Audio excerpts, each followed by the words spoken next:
Most people think about shared living.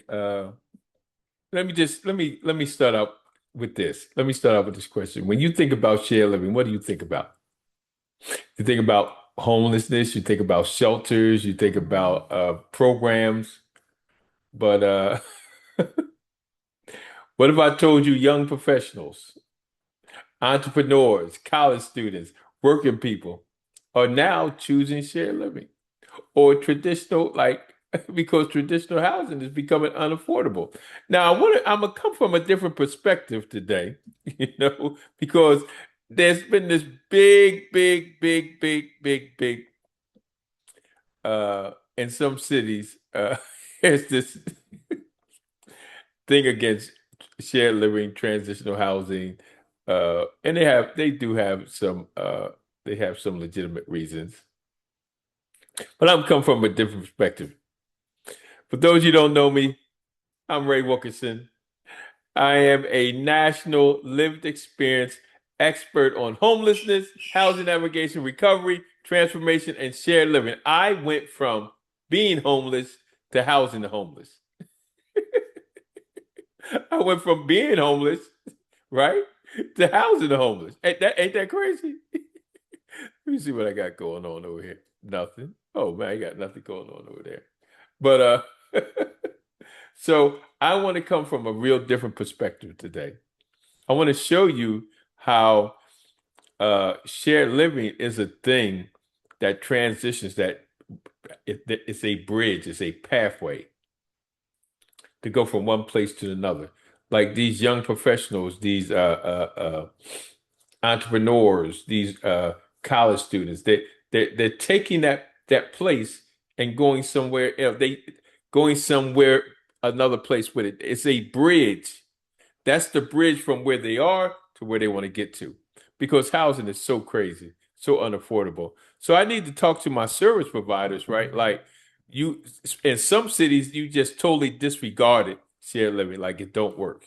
Like you're valid with what you're saying, but all programs aren't the same. So let me just go from this perspective and show you that shared living is a thing of the future, and it's something that as service providers, social workers, and all that, you might want to think about using it. Let's go. Let's get it going. Hold on. Let me share this real quick. Let me go and share this. Let me do that. Go there. All righty. Let's do this.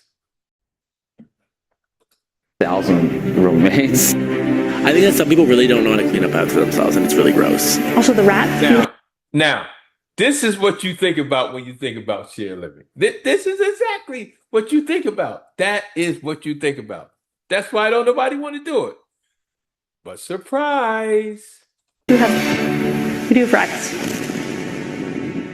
Hi, I'm Maddie. I'm 24 years old, and I sleep in a pod, and I live with about 70 other people in a co-living space in LA. Let me give you some backstory. Now, this is the same. We've been calling it pods for years. You see how that's why I created my book, right? Housing the Homeless, right? Because of this. Like this is some real live stuff, right? So we've been calling them pods for years. Now it's catching on across the nation. But come on, let me do this thing. Go ahead. About a year ago, I was solo backpacking in Australia, and I absolutely loved the lifestyle. I loved bouncing from hostel to hostel. I loved the social aspect of it all. And when I got back to the States, I realized I really didn't want to slip back into a routine of complacency. I had dreams of starting my own successful fitness company, growing my YouTube channel, expanding my face painting business, and I knew that LA was a place to be to pursue your dreams. As I was scrolling on Facebook one day, this place literally just fell into my lap, and it's called Haven. It's sort of like a bougie long-term hostel, but you get the community aspect of people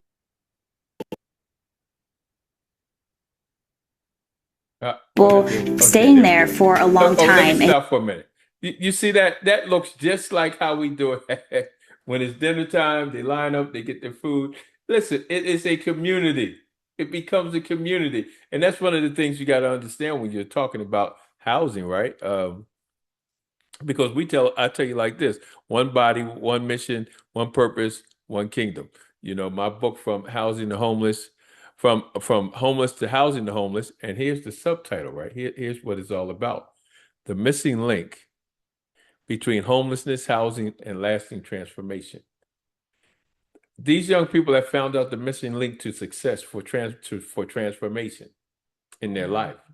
Okay, we in this field, the old guard in this field. I got to talk to the old guard that there is a new guard coming. There is a like myself with lived experience who have been through the process, who has transitioned, who have walked across that bridge from homelessness and walked across that bridge to permanent housing. Sustainability, that we have sustained ourselves. August, I'll have 29 years clean. So let's keep going. You form real connections and real relationships. I was a little skeptical, but quite honestly, I didn't know where else to go. Despite the worries I had about And here's the other thing, you know, they're skeptical about coming there, but you really don't have anywhere else to go because there is no, no, no, no,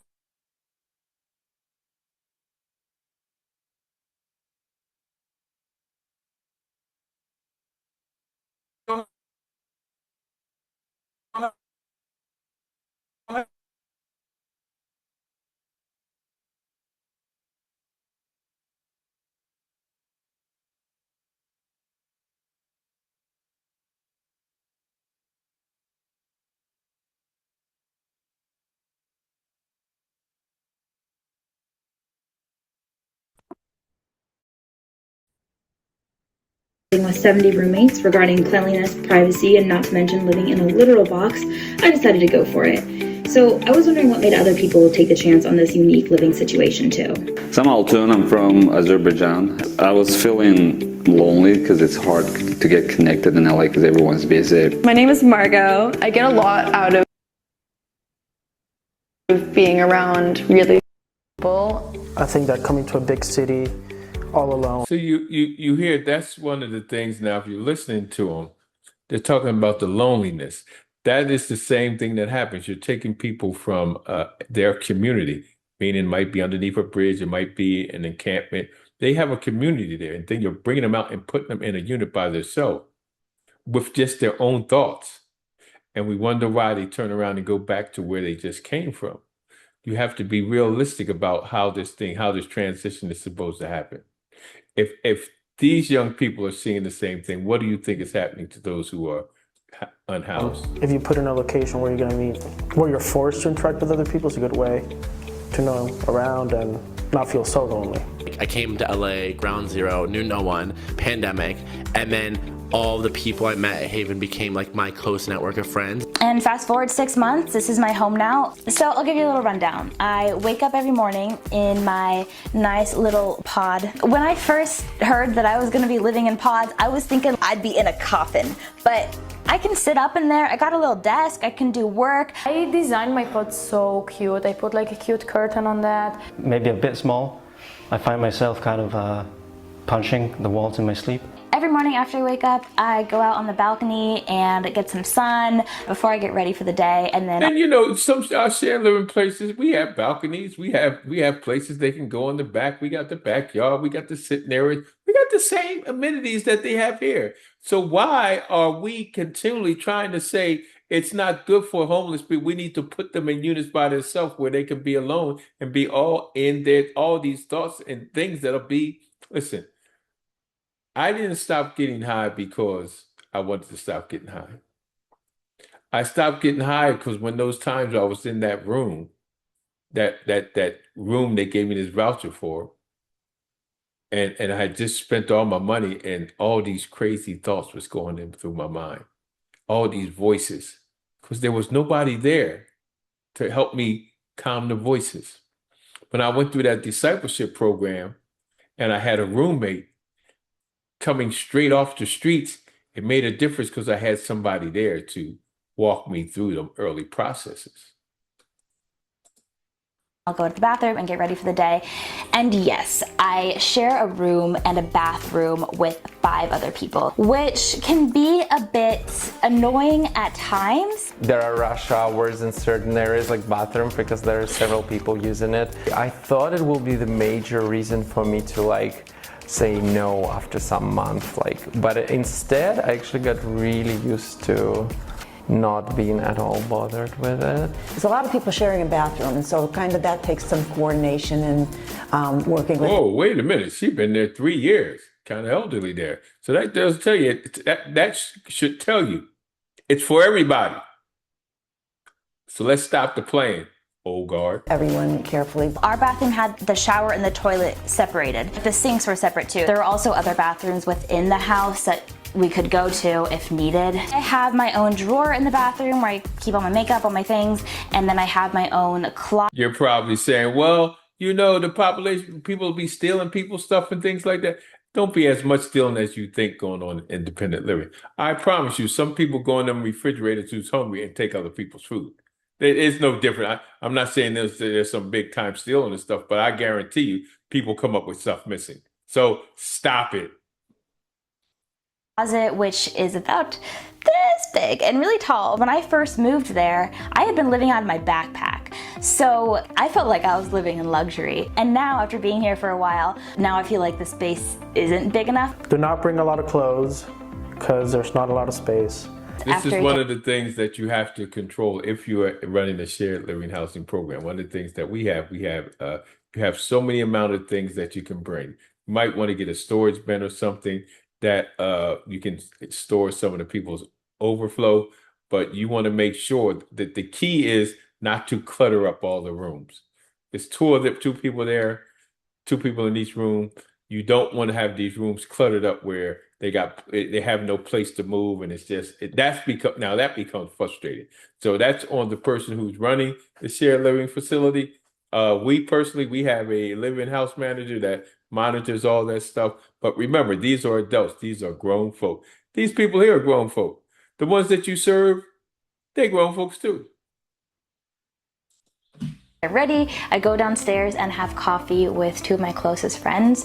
Here, it's just become a morning ritual. That's just a perk of living with your friends. And I really feel ingratiated in the community. I mean, I was pretty new to LA when I moved in, and I felt like I met like a lot of really cool people. And LA is a hard city to feel like you have community. I never was able to make friends in LA. It's really hard. And then once I moved, I was like people like talking to me. I'm like, oh my god, I felt like really connected. I have friends now. Now I have a friend in New York who I like go to visit and I stay with her. See, this is about building a culture, building a community. One of the things that Exodus Life Change, we want to build a culture, right? Because even though you can have some people come in who might be a little disruptive, but the culture is greater than that person. The culture is greater than those individuals. And that's where it becomes that community. So we're creating a culture. We're not running a program. We're creating a culture. And these are the things that I want to talk to you about and teach you about. And this is how you guys from the old guard, you got to wake up and start understanding us people with these lived experiences. They're giving you experience right now from a different perspective. They're not homeless, but they're living in a shared living facility.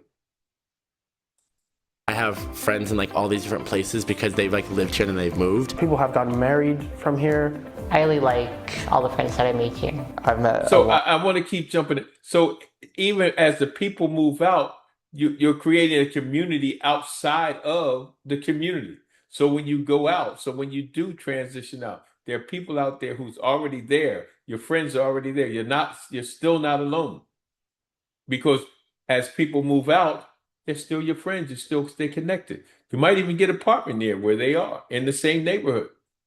That's the greatness. That's the positivity of shared living.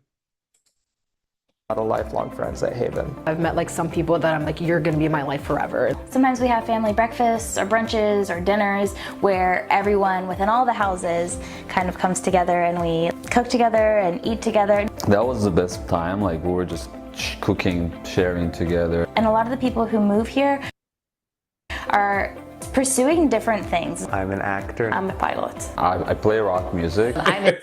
So you're going to have different people from different backgrounds in the place.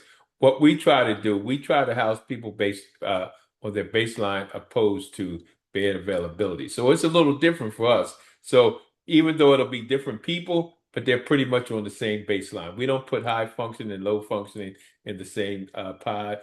We don't put people trying to recover in pods with people just trying to live a life. So that's the difference where our shared living program, we do separate the populations based on baselines and not bed availability. An aerospace engineer. Creative people, artsy people, all sorts of talents. It's such like a revolving door. You never know like how many people are gonna come and when they're coming. It's just so cool to like meet different people and like different people, different like industries and all that stuff. And honestly, my schedule is so volatile. Some days I work in the co-working space here, which is really nice. Other days I'll walk to the coffee shop. There's also a gym here, so I'll usually work out in the morning. There's also a We don't have no gym. We don't have no working area. We do have a desk where you can be your business desk. But we'll evolve to that. Our California location can have all that stuff, though.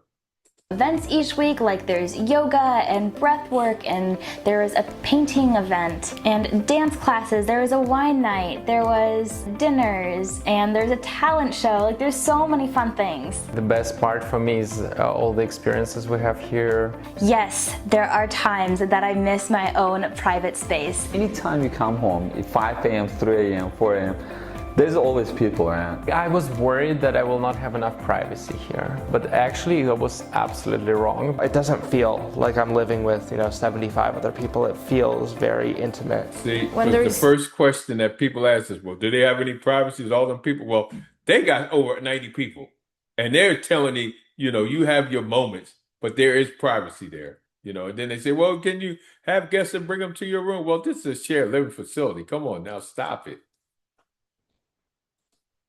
Too many people, you have the FOMO that like you have to be friends with all of them, but reality is like you can't be friends with all of them. So that just tells you, even with quote unquote young professionals, entrepreneurs, workers, college graduates, everybody's not going to get along. So why do you think in these shared living programs from the homeless, everybody's supposed to get along? It's not reality. So I'm trying to tell you reality. Like, oh God, please get this. Like everybody share this, send it to caseworkers, social workers, everybody that's dealing with homeless, send this to them. Let them see this video that shared living is the future. There's 92 people, and with 92 people all trapped in basically the same house, you don't really get along with everyone. Wow. They have 92 people. Our biggest house is 6. 2, 4, 6. 2, 4, 6. Oh, actually, our biggest house is 5 because you have the house manager. So that 6th person is actually the house manager. So, wow. So it's going to be overcrowded. They got 75 to 90 to 100 people. Stop it. There's so many people here. Everyone's getting on my nerves. It can be overwhelming sometimes. Especially if you want to have intimate moments, even with just your friends. You just want to have like dinner together or, other stuff. Just even like being on the phone, I feel like kind of is like a hard thing, like going to your car just to have a conversation. So I'll go to my car, I'll go to my friend's place, or just go on a walk. There's so many people here and it's not built for that many people. I think that some people really don't know how to clean up after themselves, and it's really gross. People leaving their fucking dishes in the sink. People don't want Okay. Now, I want y'all to listen to this very closely so y'all can stop it.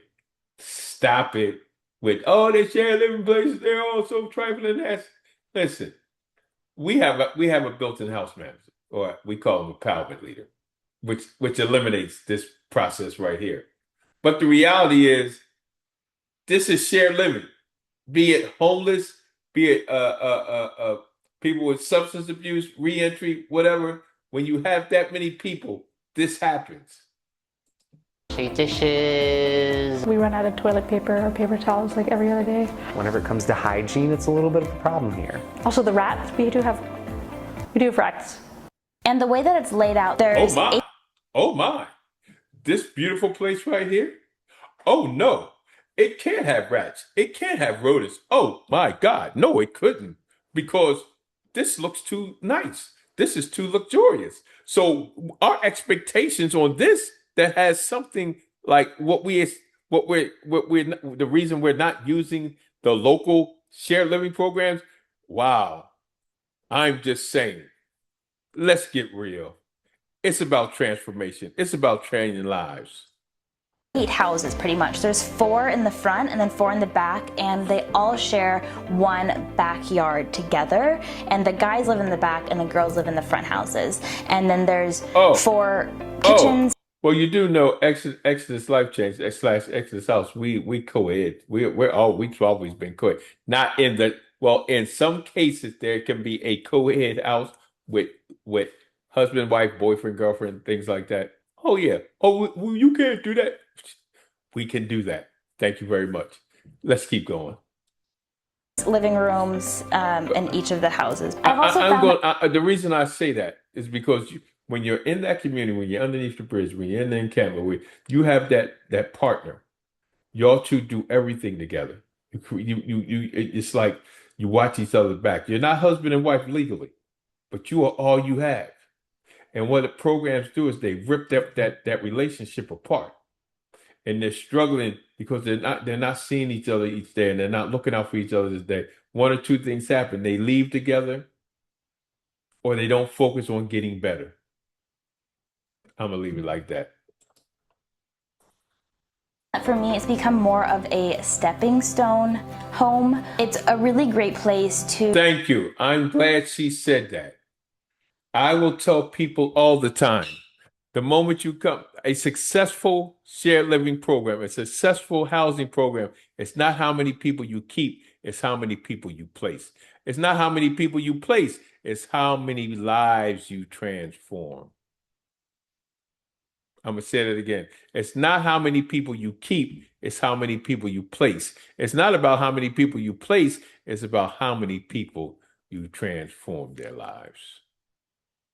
To meet people and to build a foundation before you really know what you're getting into.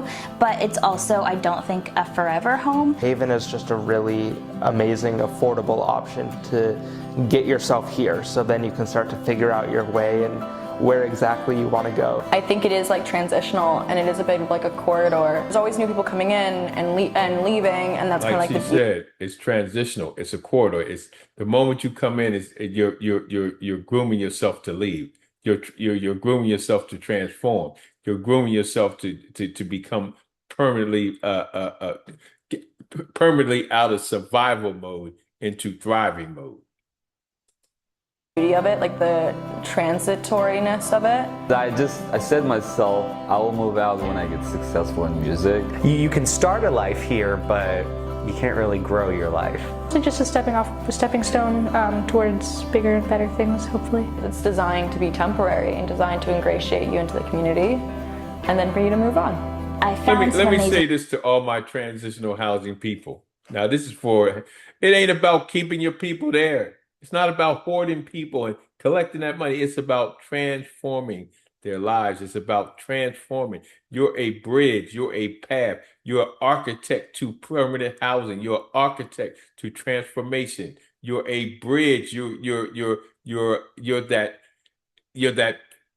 piece that fills that gap. You're a gap filler.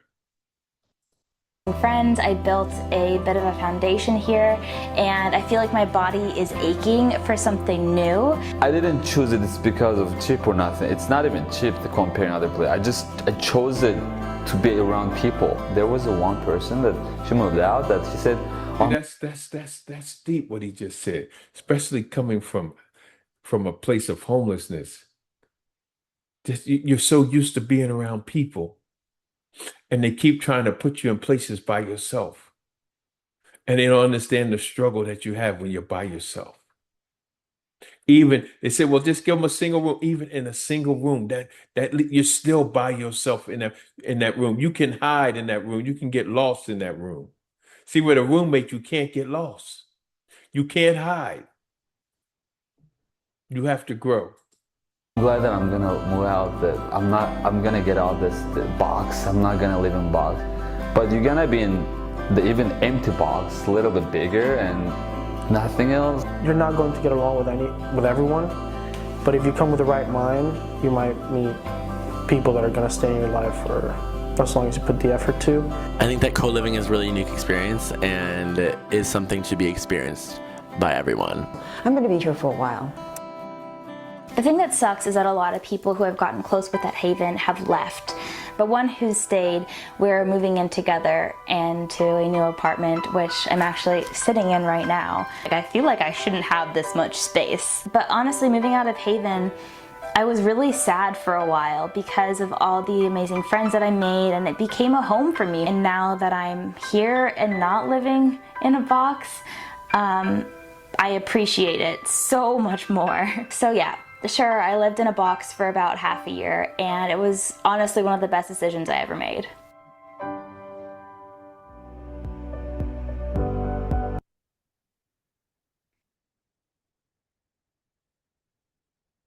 See, that's why we have freedom of choice.